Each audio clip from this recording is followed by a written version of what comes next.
ഒന്നാം തീയതി കയറൽ എന്നൊരാചാരം നമ്മുടെ സമൂഹത്തിൽ ഇന്നും നിലനിൽക്കുന്നുണ്ട്. ഇംഗ്ലീഷ് മാസമായാലും മലയാള മാസമായാലും ചില ആൾക്കാരെ പ്രത്യേകം ക്ഷണിച്ച് വീട്ടിൽ കയറ്റുന്നവരുമുണ്ട്.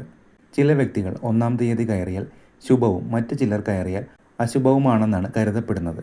ചിങ്ങം 1 മലയാള പുതുവർഷപ്പിറവിയാണ്.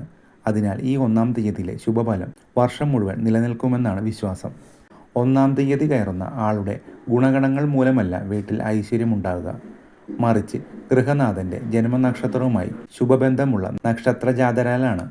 ഗൃഹനാഥൻ്റെ നക്ഷത്രത്തിൻ്റെ 2, 4, 6, 8, 9 നക്ഷത്രങ്ങളിൽ ജനിച്ചവർ ഒന്നാം തീയതി കയറുന്നത് നന്ന്.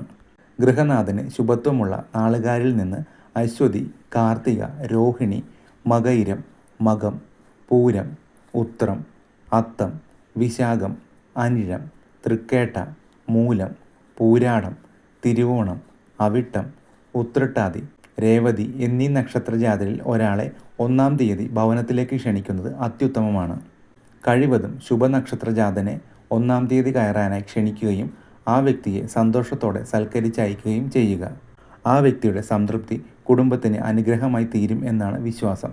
അനുകൂലമല്ലാത്ത നക്ഷത്രത്തിൽപ്പെട്ട വ്യക്തി അറിയാതെ ഒന്നാം തീയതി വീട്ടിൽ കയറിപ്പോയാൽ അതിൽ വ്യാകുലപ്പെട്ട് വ്യക്തിബന്ധങ്ങളെ തച്ചുടക്കേണ്ട കാര്യമില്ലതാനും. ഒന്നാം തീയതി കയറൽ നമുക്ക് ഗുണഫലം നൽകുന്ന ചടങ്ങുകളിൽ ഒന്ന് മാത്രമാണ്.